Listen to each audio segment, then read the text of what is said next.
Hello, everybody, and welcome back to the show. This episode is brought to you by The Wellness Paradigm, a holistic health coaching company shifting the way that women understand and heal their bodies. Through bioenergetic testing, functional lab testing, and functional nutrition, we uncover what traditional approaches often overlook, so you can stop guessing, start healing, and finally feel like yourself again. No more one-size-fits-all protocols, just real answers, deep-rooted healing, and the clarity and confidence you deserve to feel incredible. It's time to shift the paradigm of women's health. Now, on to our show.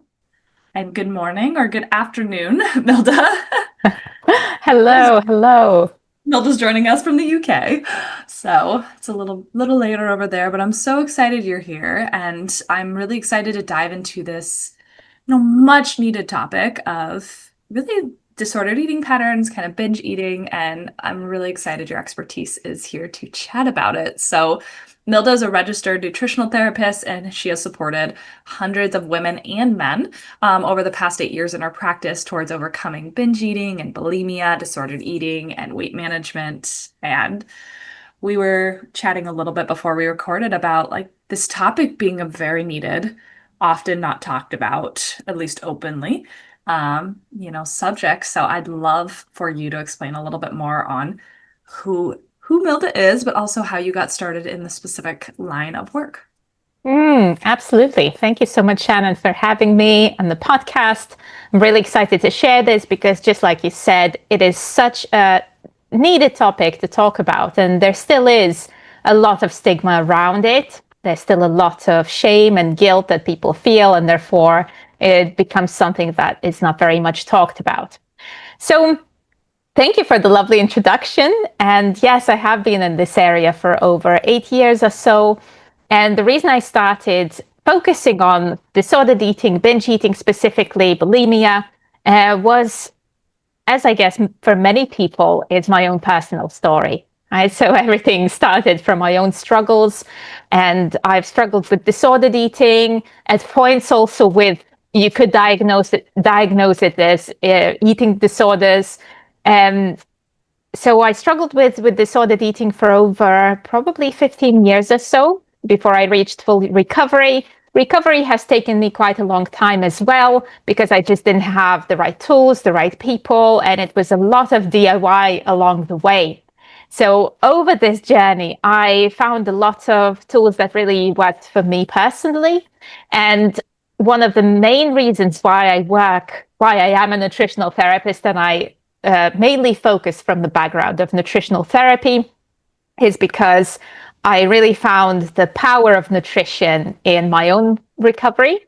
And I realized that, okay, there are so many tools that I would really love to share with people just to help people go through recovery and this journey much easier. Because I felt like I knew some of the shortcuts, I knew some of the things that could be more helpful so people don't have to DIY it like I did.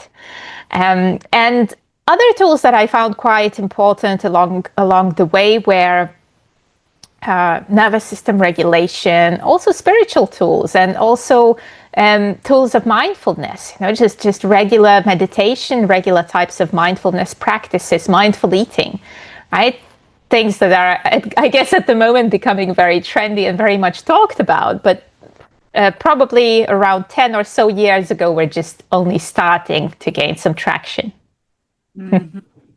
Yeah, we were chatting a little bit about that on how you take this really full body, spirit, mind approach, right? It's not just here as a tool and, it's just not around just nutrition. That kind of negates the body and the mind and who we are, Mhm. at our essence. So, I'm curious about really when people come to you, are they typically brand new to maybe some of the inner work or some of the nutrition work? Have they tried multiple things before? Where are people usually coming to when they first chat with you? Such a great question. And most of the time when people see me, I think I worked with maybe 10% of people, if not less, who have had issues around food, disordered eating, binge eating for a year or 2 years. Most of the time, people will come who have struggled for 5, 10 years, 15 years. I've worked with people who had bulimia for 30 years or so, right? So it's really how we understand disordered eating and eating disorders at the moment. There's, like I mentioned, still quite a lot of stigma. So people may think okay, it's mostly young teenage girls that struggle with bulimia or restricting or under eating diets, and they grow out of it.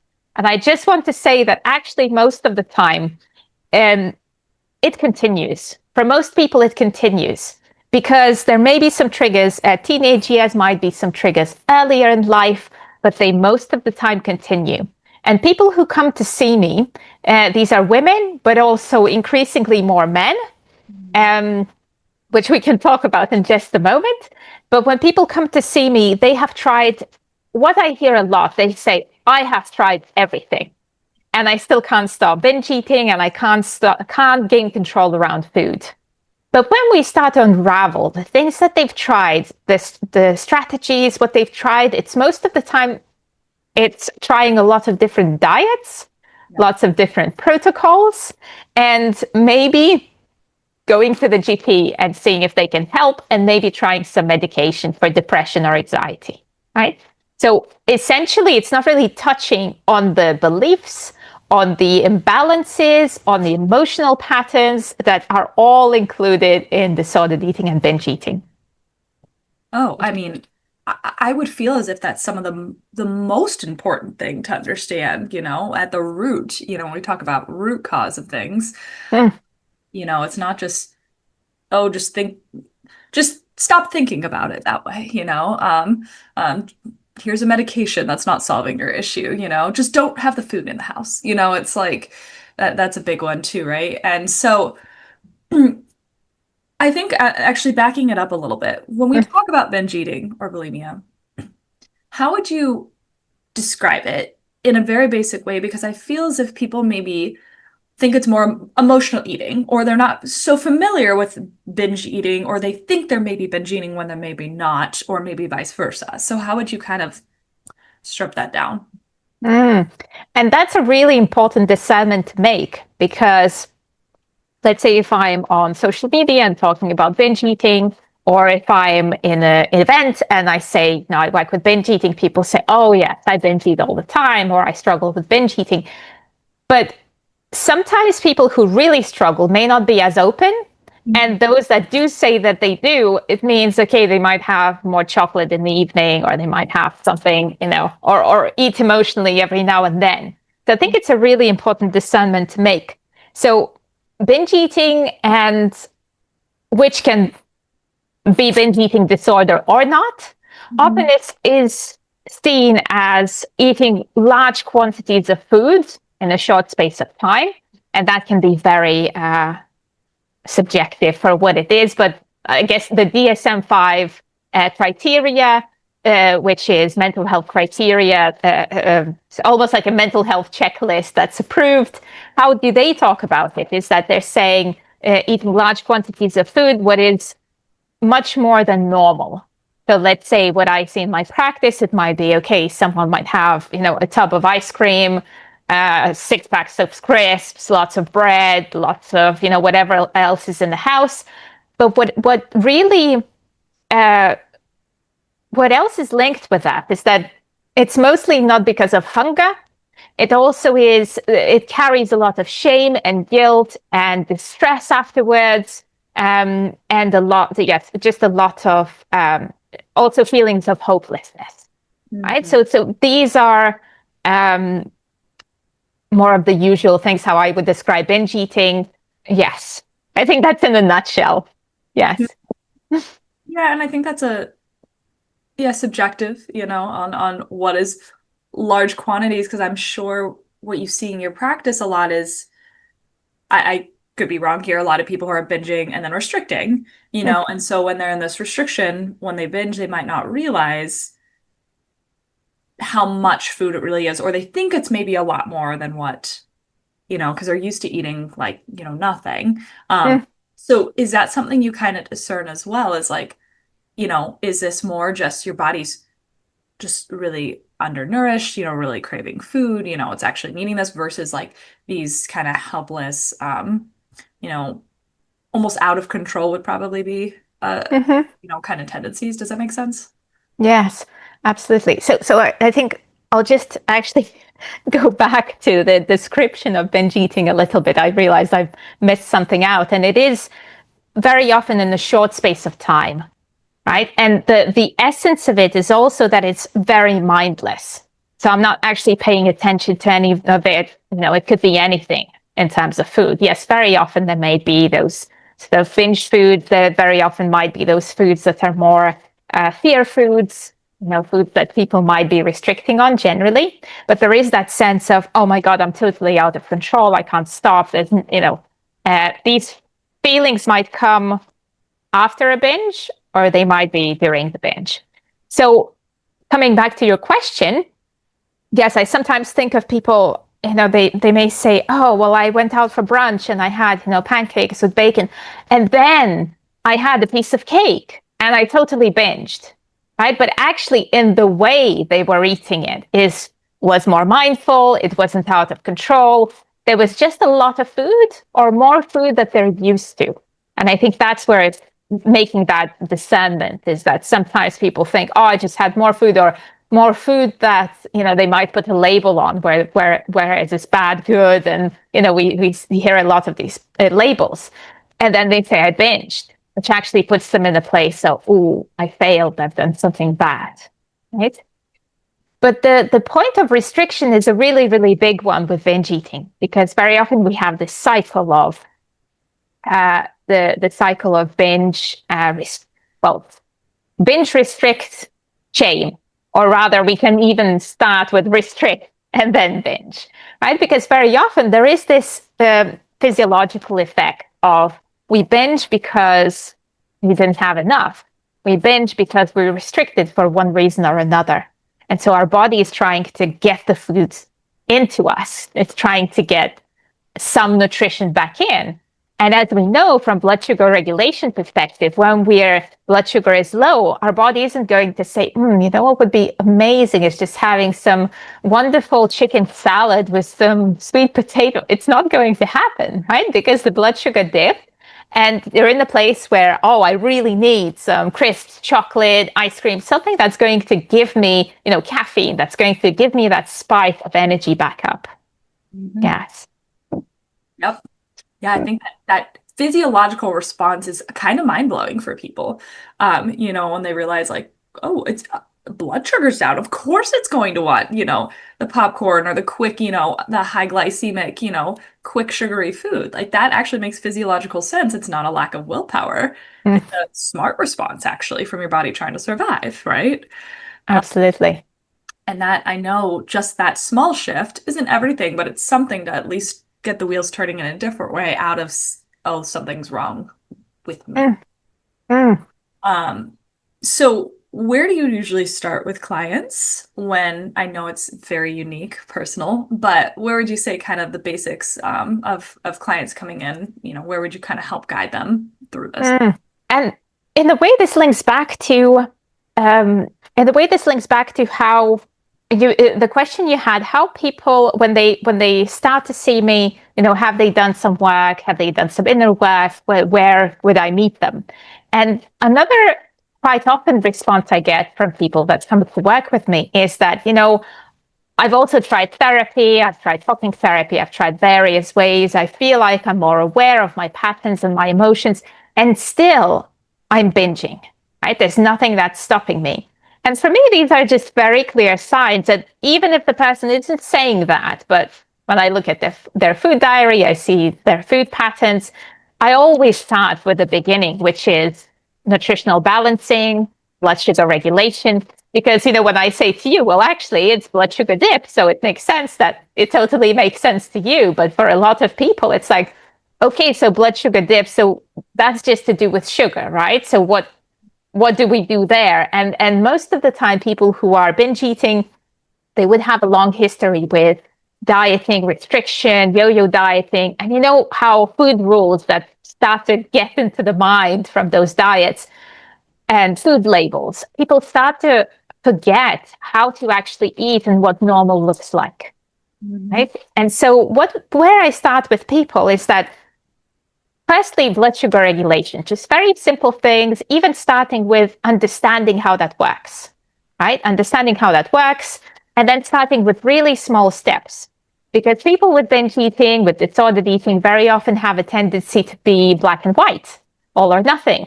So they may have tried this many times to say, right, that's it. I'm just going to do everything perfectly. I'm going to have a plan and stick to it just to see that it works for a week or 3 days or whatever amount of time. So we start with very small steps. Perhaps we just focus on a type of breakfast for 1 week, right? So they get some ideas for breakfast. We work together. We work for options that would work for them. And for many people, especially if they're stuck in this binge restrict shame cycle, they may not be having breakfast because if they binge in the evening, then they might go, actually, I'm too full in the morning and I'm not hungry for breakfast. Right? So they will skip breakfast, which just then triggers the whole blood sugar imbalance and the whole cycle again. Right? So it's really the understanding of it. This is where we start.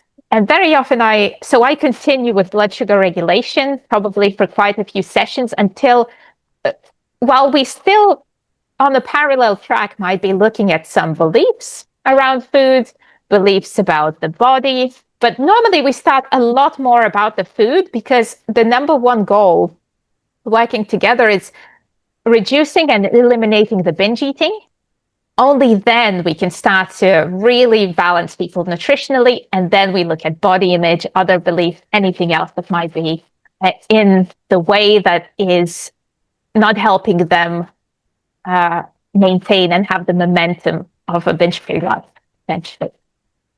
Yeah. You mentioned body image, which is, oh, it could be a whole hour long conversation, I think, around this. But how have you found not only that this plays a role, we obviously know it's huge, but how do you help clients really move through that really sticky kind of deeply ingrained, thought pattern?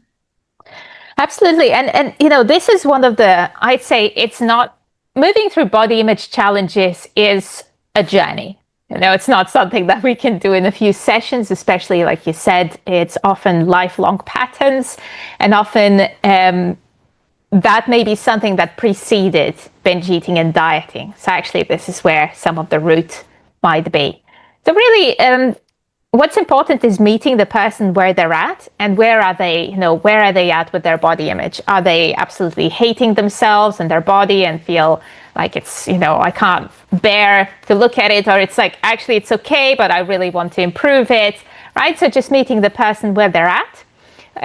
One of the first steps is really understanding people's body story, right? What played into body image being poor, whether it's the societal norms and conditioning, or other times there could be trauma that's involved, right? And while I'm not a person to work with trauma, I understand this is where other therapists might come in. But in terms of understanding, okay, what are the aspects that are influencing your body image, and then focusing on looking at the behaviors that they might have that might be making it worse. So, for example, is there body checking that's going on? Are they weighing themselves every single day? Are they, pinching their body and looking in the mirror? Because just that one, reducing or removing just that one aspect doesn't necessarily improve body image, but it makes it matter less, right? So then we can continue to focus on the rest of the work. What beliefs are there? Starting to reframe some of the thoughts and beliefs about the body. Of course, looking at potentially social media, what accounts are they following? What is helpful? What is not helpful, right? So it's ongoing work, I would say. So it really depends how long I work with someone, how much we can actually look into it. Yeah, I think that's an important journey when you're a coach is like, somebody comes in and it's like, I want to hire you, fix me in, a few sessions. And it's like, man, but stuff is deeply ingrained, in our soul essence of who we are. Mm, Oh, it's not, the nutrition, it's like peeling away an onion, it's like the nutrition and the mindset work. What are absolutely. some of your favorite you mentioned mindset, spirituality, I know this means different things for different people, but what are kind of your favorite techniques that you either used personally or that clients have really connected with. Yes. Um, when we chatted before the podcast, we talked about a few techniques and different sort of aspects of spirituality, like astrology and human design. And this may be something I would be using for myself personally.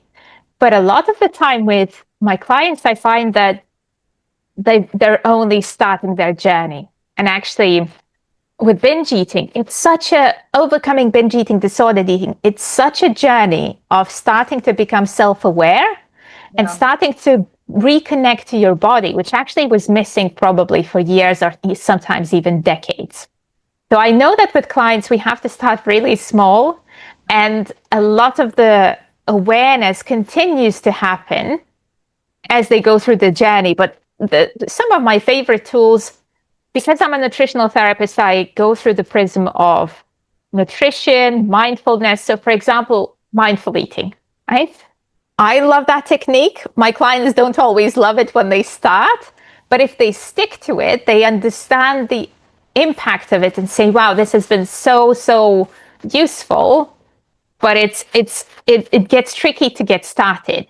And I do introduce most of my clients with simple nervous system regulation techniques. Might be something like breathing exercises, specific breathing exercises, feet on the floor, feeling the limbs, identifying, 5 things, what can you see, what you can smell. So really easy, simple techniques. And I find that that's so important because when a binge urge comes, they usually can't access the really tricky techniques, right? It has to be super simple for them just to keep doing them.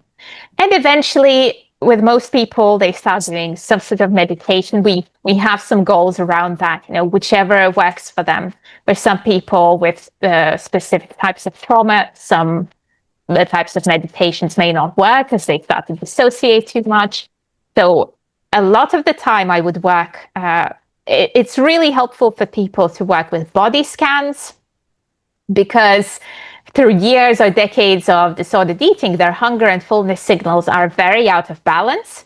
And so to reconnect with the body and hunger and fullness, it actually starts with feeling your body at places, right? So body scans can be good just to, okay, where am I? Where's my body? Where's my hunger? Where's my fullness?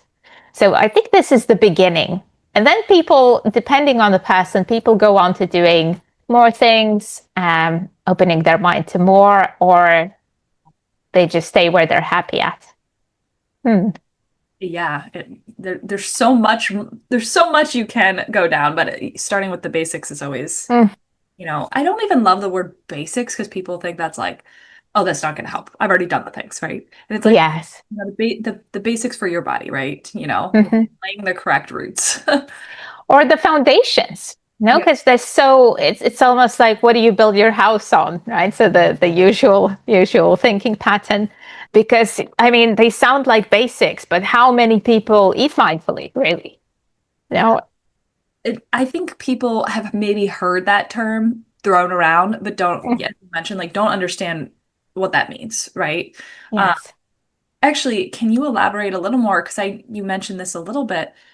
So often, yes, physiologically, your hunger cues get really messed up, especially when you're in this binge restrict, kind of cycle. Like that's a very, again, physiological response. It's a smart thing that our body does. But like rewiring that is really important. But you hear things like, oh, just trust your body, just eat Mm. hungry, trust your hunger. And it's like that doesn't really work necessarily at first, for somebody that's maybe kind of disassociated. So can you talk about maybe some better tools you use, better words, and also really what mindful eating means in your specific practice? Mm. Again, that's a really great question, Shannon, because when, and I hear this quite a lot in my practice, sometimes people may say, I've tried intuitive eating and it hasn't worked for me. Actually, I was completely out of control and I couldn't, I was just binging more and I gained lots of weight and therefore I stopped. Yeah. So, something that I see in my practice, I never start with intuitive eating or mindful eating, right? Because if we're starting to say, just trust your body when you don't know how to feel your body, what's, how you are in the body with the world. Your hunger and fullness is completely out of balance. Your nutrition is completely imbalanced. So if someone who's been binging, 3 times a week for months or years, and suddenly you say, just listen to your body, what do you want to eat? Well, you're going to want to eat binge foods and sugar because that's something that you've restricted on. And as your blood sugar becomes really imbalanced, there is this cycle that needs different tools rather than just saying, just let it happen, right? So that's why one of the first aspects is nutritional balance, right? So I don't say to people, okay, follow a really rigid, strict plan, but I also don't say just eat intuitively. We find this mid ground, right? We say, okay, it's important for you to eat regularly, having these regularity of, looking at our schedule and seeing what would work for them. What kind of foods could we eat at this time? And also, so this guidance, because they might say, oh no, I can't eat, beans because, or I can't eat avocado because it's fattening, right? So something comes up, a food rule comes up, then we debunk it, we debunk the myths, we try to understand why it's useful for the body and how, but it also comes up with other things like cookies and whatever else, right? So we debunk the myths. And then as the person goes through the blood sugar regulation, nutritional balancing, they start to trust themselves more around food because actually there's a structure, there's regularity. They start to trust themselves around food because their body starts to trust them. Right? So it's like, you're going to give me the regularity, the nourishment. There are no extremes, like not eating for a long time and then eating so much that it's unbearable. So as the body starts to trust them, this is when we start to bring in hunger and fullness, reconnection to these hunger and fullness cues. And most of the time, we start with hunger, and it's much easier for most people to start to work with hunger. But with binge eating, fullness takes a bit longer. So you might take a few weeks with hunger, only then we start to look into fullness. So it's really a journey. And only then we can, and sometimes alongside, we start with mindful eating. So mindful eating, you're right. A lot of people have heard a lot about it or have heard the phrase. And, thinking about it, it's like, okay, we're just slowing down and we're just present with the meal. But there is so much more around it. Yes, it's slowing down. It's actually regulating the nervous system before you start eating. So you're not eating from a place of stress or being in your head.